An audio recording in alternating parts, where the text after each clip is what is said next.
Hey everybody, Bree here from the Sewing House, back for, can you believe it, our 5th annual Valentine Quilt Along. Can't believe we're already up to 5. This year I'm really excited about the quilt we're doing. It's this one. It is from the seasonal patchwork pattern from Fig Tree Quilts, and this is part of why I'm so excited. Since this is our 5th Valentine Quilt Along, I decided to go this route because you can do it not Valentine's if you're kind of heart quilted out for the moment. You can pick out any of these and still play along with us, and it'll be just fine. Also, it's not a huge quilt. Last year, there were a lot of pieces. The one before that was pretty big, so we're just giving you a little break this year. I think we all need that every now and then. This is just a really fun, relaxing little quilt to go through, and we're going to have a great time doing it. So, this is the main pattern. If you get your kit from us, the pattern is included. And if you get the kit from us, you will also get 2 downloads in your email. One of them is this. It's the expansions to the pattern for doing the hearts. Thank you so much to Joanna from Fig Tree Quilts for kind of helping us out with this and being on board. We're really excited to be working with one of her patterns. The other download you should get in your email after you get your kit from us looks like this. Doesn't look very exciting, but it's very helpful. This is your cutting instructions for doing the heart version. I worked really hard on putting that together for you. So this is everything we need to get started. Today we are going to be talking about cutting everything out, how I've got the cutting instructions organized, how you can keep yourself organized to make the process a little easier. And then next week we'll talk about making the heart blocks, and we'll do the star blocks, we'll do the patchwork blocks, we'll put it all together. And make sure you keep sharing all of your photos of your progress as you go along, because we really love to see what everyone's doing. We're going to jump right into it. So I'm kind of just going to go down the list of our cutting instructions here and talk a little bit about how that all plays. So because the original pattern doesn't actually have the heart version in it, things got a little complicated, but we've simplified them. We're going to be working off of page 10 of the pattern. It's actually the trees, the Christmas version of the quilt. That's just the layout that we're going with. But then you're going to follow this for your cutting instructions.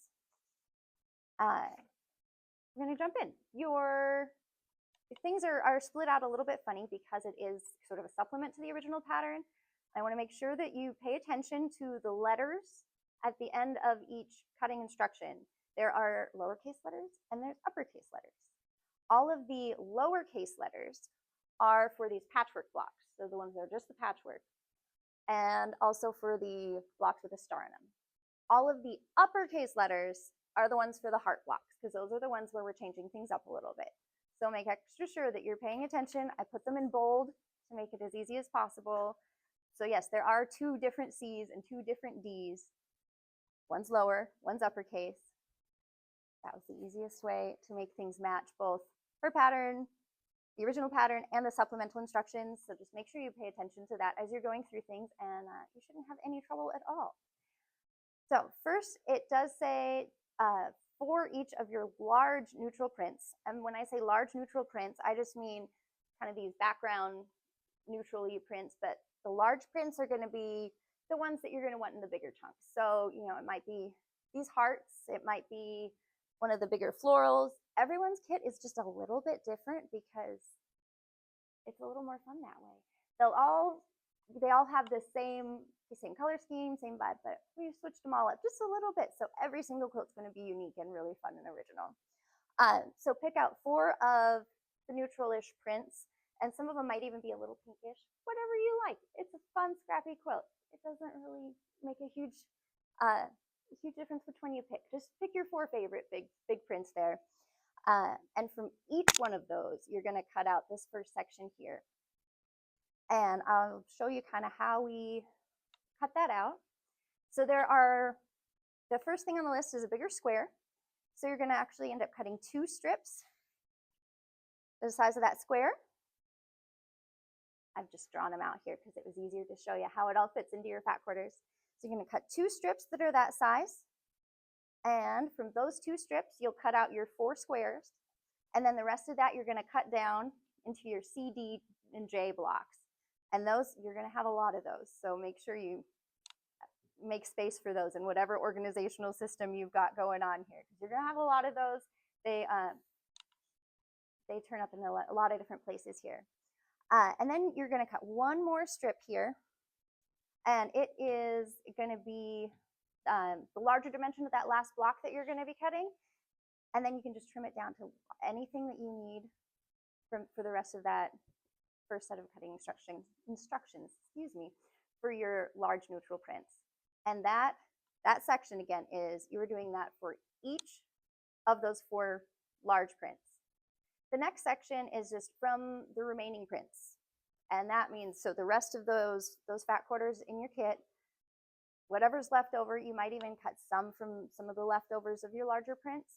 Whatever works for you, you're just going to cut out a total of what's in that section. So it's not this many from each one of those. It's out of everything that you have left in your neutrals, cut out those numbers. You're going to have a lot of wiggle room here, so I'm not even going to go through how to cut all that down. You make it work however you want. You're not going to run out of fabric. You're going to be okay there. The rest of the cutting is really straightforward. The most important part here is going to be labeling, because like I said before, there are a lot of different letters. Some are uppercase, some are lowercase, and that does make a difference. So you're going to want to make sure you keep things separated out. I do have some tips to make that a little easier. First things are these little alpha clips. They come in this handy little box. There they are. So they have all 26 letters on the clips. They are all uppercase. So what I would recommend doing is using the uppercase clips for the uppercase items here. And then you can use the clips with numbers on them and just turn them over and use them with a little piece of paper for all your lowercase ones. Super easy. They're good size clips. There's some of these where there's, like I said, that the C, D, and J one. There's a lot there, so you're not necessarily going to be able to clip all of them, but you could split them up between your C, your D, and your J clips, and that should hold them for you. So these are really handy whether you're doing this pattern or anytime you need to keep a bunch of different pieces organized and know where they all are, but also keep them together. These are really handy. So I wanted to make sure I showed you those. Whether you do that or you use the sandwich bags or whatever works for you, just make sure you keep all of those labeled and keep track of how many of each one you have so that you don't run short as we get further through the quilt, and you won't have any problems. So you are ready to go put a fresh blade in your rotary cutter. Yes, don't forget to do that. And go get cutting, and we'll be back next week to start piecing some of these blocks.